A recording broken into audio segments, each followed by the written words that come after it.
Yeah, I am Noah Steelman from Oklahoma Baptist University, and I'm excited and honored to be standing before you guys today and just kind of talking about my little passion project with Beyblades that I've been working on for a little bit in front of a room of very also math passionate people. So just to give like an initial summary of what we're going to go in and kind of the project that I worked on and am still working on, all those things, just going through. So basically what I've been doing is I've been conducting multiple thousands of Beyblade battles and recording different wins and loss rates to then identify and look at them, really to see some non-transitive cycles. So I had said beforehand that the title's a little misleading. So I'm not looking for transitivity, but actually non-transitive cycles. Just transitivity sounds better in the title. And for anyone who doesn't know, a non-transitive cycle would be like rock, paper, scissors, where you have one beats the second, second beats the third, third comes back to one, instead of a line where there's just a better one. Now, when it comes to just how did we even get here, why am I up here presenting to you about Beyblades at a math conference and how did this happen? I am studying, as I said, at Oklahoma Baptist University, math education in particular, and being able to foster that passion for education and math in tandem with some of my other passions, which all tends to revolve around toys and games and things that are probably considered childish, but works out well whenever you're going into a profession where you work with children. So being able to unite all of those passions into this research project that I really had the opportunity to do, then snowballed into I'm standing in front of you guys talking about it. So when it comes to Beyblades, because whenever I explain this project to people, normally it's the math part that I have to explain, but I figured this time you guys probably got the math covered. So Beyblades, for any who don't know, are these little spinning tops. I actually have two of them right here that you guys can like, pass around if you want. I just need to make sure I get these back by the end of the presentation. So you attach them to a little launcher that I have a picture of. You pull the string, they spin in this little semi-spherical stadium, and they basically just fight each other. You win when the other one stops or like gets knocked out, whatever. Pretty simple stuff. The reason the word exceptional is misspelled in the title, in case you were curious, I'm using specifically what's called the Beyblade X system. There's multiple different iterations, generations if you might, of Beyblade. X is the newest, just released in the summer of 23. So when it comes to the competitive scene, which does exist, this is going to be the most relevant information and data that people probably won't care about, but I think it's interesting, so that's why I'm the one that did the research. Now, just walking through, when doing this, there's a lot of variables that come up, and I want to get the most accurate and static results, essentially, to eliminate those variables. So I'm just going to walk through a little roadmap of different issues or things that I encountered, so you guys can kind of get a feel of what's going on in this. So first off, if I'm doing the research and I'm doing the battles, the Beyblades are going to go in at different times. I'm going to launch one, and then I'm going to launch the other one. So instantly you think, okay, we just have two people. That's how the game is supposed to work. Like you have a second person. But then if I do that, now they're coming in at different speeds, because let's say I pull this hard and Joe Schmo pulls a little harder than me. Now it's even more inaccurate because they're not going in at the same speeds. So I was able to commission the OBU 3D print lab to make a little launcher connector for me. I did not make the launcher connector, I found the file online, but I actually brought it with me. This part's a little brick that they manufactured, but these little white pieces, as you can see, connect the launchers together, so then I can attach two, and with one pull at the same time, we can do both of them. The next issue, actually, is that caused by this, is now they're going to go in at different positions. So one's going to come from here, and one's going to come from here, which at face value doesn't mean much.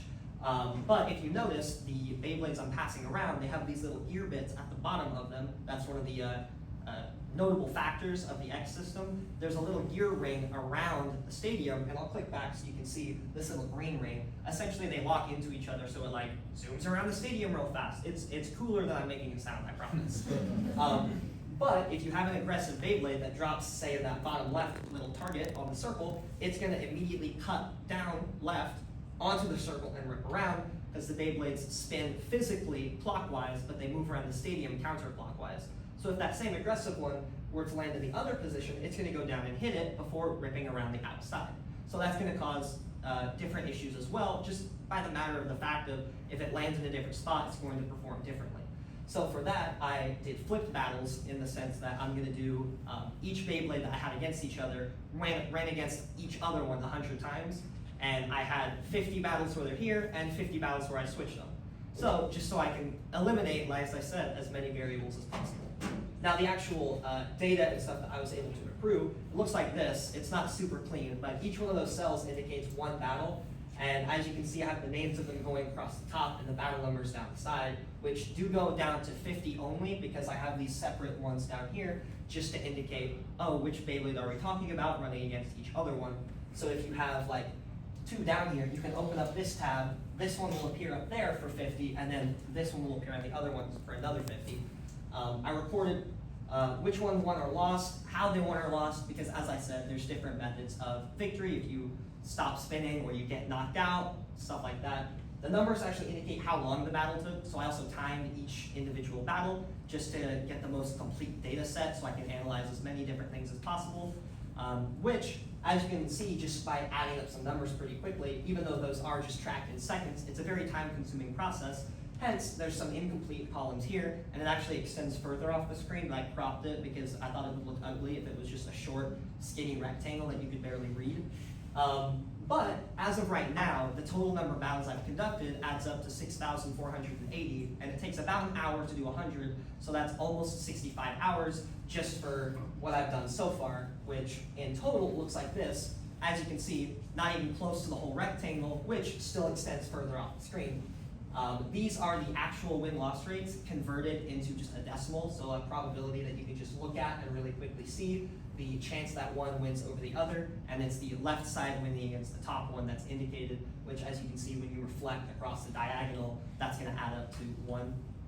Now the little red boxes that go around, that indicates the non-transitive cycle I found. And I say the because I have, up to this point, found one major cycle, which can sound a little confusing, like the whole point was to find a bunch of them, why is there only one? To reframe it, let's say you're playing rock, paper, scissors, but you only have rock and paper, and you need to figure out, okay, what do I plug in for this other spot? The answer is scissors, but let's say you have 20 things in front of you, and it takes like hours upon hours to test each one, and let's say that you found it on the 12th try. That's gonna take a while to get there, so in all honesty, I was a little concerned that by the time this rolled around, I may not have even had one, but fortunately we're all good.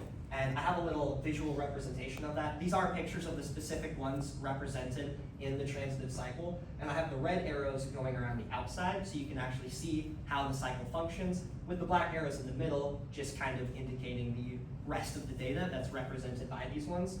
And something cool that you notice actually, that line that just turned red, it wasn't red the whole time, you're not hallucinating, actually looks like it makes another cycle with just the bottom 4. So if we remove the top one, that's exactly what happened. And what's also interesting is there are even smaller cycles, and I say cycles because it's not one, but 2 other cycles that are represented here. So as you can see, this one on the bottom left was kind of the linchpin that I got at the last second that kind of brought all that together that I was very grateful for. But all of that to say, essentially what we've done is we've looked at a subcycle or a subset of this group, which is interesting in particular to me because, as I'll kind of touch here, especially on point 3, it's really a gateway to helping people understand these not necessarily abstract, but maybe potentially considered higher level areas of mathematics, because we may not consider things like group theory or what is a subset. That may not be complex or difficult, but I know for myself, those aren't things I learned until I was studying in my undergraduate studies. It's not something that gets addressed in high school normally. So being able to present to a degree to younger people, hey, here are other areas of mathematics that are not the algebra that you've been learning for 7 years now that you hate and don't enjoy, because I know that we're all like painfully aware of the stigma that math gets, especially in high school, of just being something that's difficult and not fun, and I don't like it. And personally, obviously, I disagree with that. That's why I'm standing up here talking about it. But I think that having more areas of math that are not algebra or even a touch of geometry and calculus that we can then talk about, describe, and teach to people in a younger education that's not undergraduate studies can help foster a love and appreciation for mathematics that may not have existed prior. And I guess I'm kind of going backwards in order at this point, walking through these points. But I'll jump back up to the top one, just as I'm going to continue this research. As you saw, there was a lot of blank space on that spreadsheet. But I do fully intend to continue working on it. And even the spreadsheet that I have consists of about 19 or 20 Beyblades, and that's how many had been released as of me starting the project. the number hasn't quite doubled, but it's increased by about 50%. So there's a lot that still needs to be done, and quite frankly, I fear I'm being outpaced by their just production of new Beyblades. But I really only talked about non-transitive cycles. The second point, looking at the point values and battle time, there's a whole number of things that can be analyzed just within this children's game. So the point values in particular, as I mentioned, there's more than one way to win a Beyblade battle, and in competitive, that actually warrants different amounts of points. So I think it would be interesting to then also look at, let's say one has a 60% win rate against another, but let's say that 40% win rate consists of high value wins that actually end up outclassing the 60% that only gets, say, like 1-point victories. That's something that would be really interesting to dive into. I've not had the time to yet, just because I've been focused on, let's just collect the data and then analyze it once we actually have it.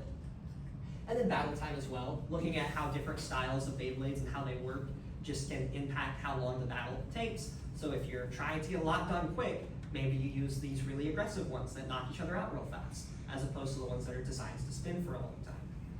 But with that, that's really all I have for you guys. I do appreciate you coming out. This is a bit of a bigger crowd than I was expecting, so I do want to thank you and open the floor for any questions that anyone has.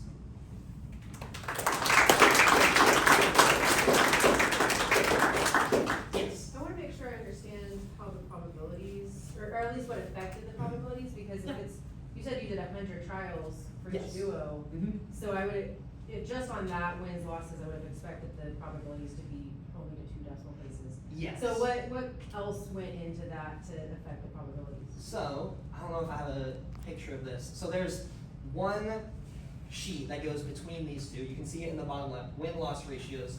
That sheet is not this one. I titled this one Final Data Things, but the win-loss ratios is the specific number. Actually, you can see right above it, battle 25 has a T instead of a loss or a win. That indicates a tie, where they both stopped or knocked each other out at the same time, which I am including. So then the number ends up being like, say, 44 to 45 with 1 on the end. So then it would be 44 over 99 as opposed to over 100, which presents you with all these yucky numbers that I'm not a huge fan of looking at. Yes? Is there a way that you could take some of the characteristics or things like that and put this into more of a model to have it run the simulations for you? There is probably a way to do that. I just based on the true randomness of it, because even this, like all the different things, even though I'm standing in the same spot, pulling at the same speed 100 times, they're all vastly different. I think that there's a level of variation and potential inaccuracy there that I'd like to avoid, even if it means sacrificing a large majority of my time. Plus, even if it does take a long time, I enjoy doing it. Yes, that was a good question. Yes? So you have like 20 different kinds of Beyblades, right? Are there, like, are some of them built differently than other ones? Like some have like spikes or something? Yes. Would then lead to like have a higher win ratio? Yes, exactly. And it's trying to figure out which of those work. So I passed 2 around that are different. I don't know where they are right now, but one of them has a flat tip at the bottom and one has a rounded tip. So the flat tip would cause more aggressive movements while the rounded one wouldn't, as well as the shape of the metal wheel on top just characterizes how it interacts with other Beyblades, which is exactly what creates the different win losses. So actually the yellow one that's being passed around is the wizard arrow one, which as of right now was not in the diagram because it's actually come out with a winning rate against every single one it's gone against. However, I've just done personal tournaments on my own or with friends, and I know that there are other Beyblades, even within this data set that I've not gotten to yet, that will beat it more likely.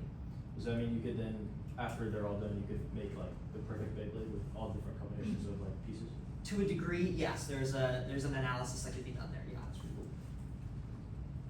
Yes. So you want to teach math in whatever grade? How would you integrate this into what you're teaching them to make it more fun? Because I know everybody in here would agree that math at this point is considered to have like a negative stigma behind it. Yeah. So how could you incorporate this to not only like grab the attention of the students, but also I guess kind of make them want to learn more about this? Yeah.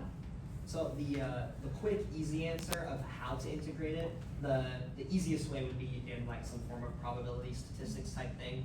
I think that I would like to also integrate it in a degree of like, hey, this is like, maybe not to a definitional degree, but the main ideas of like a set and a subset and a cycle and that kind of stuff.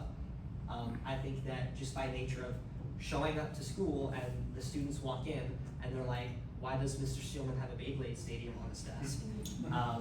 A, there's a level of intrigue, and B, there's a level of, hey, we're just gonna like play games and talk about what it means for math that just inherently would be, oh, this is much better than a lecture, and this is easier to get invested into because it's essentially disguised behind, look at this fun game.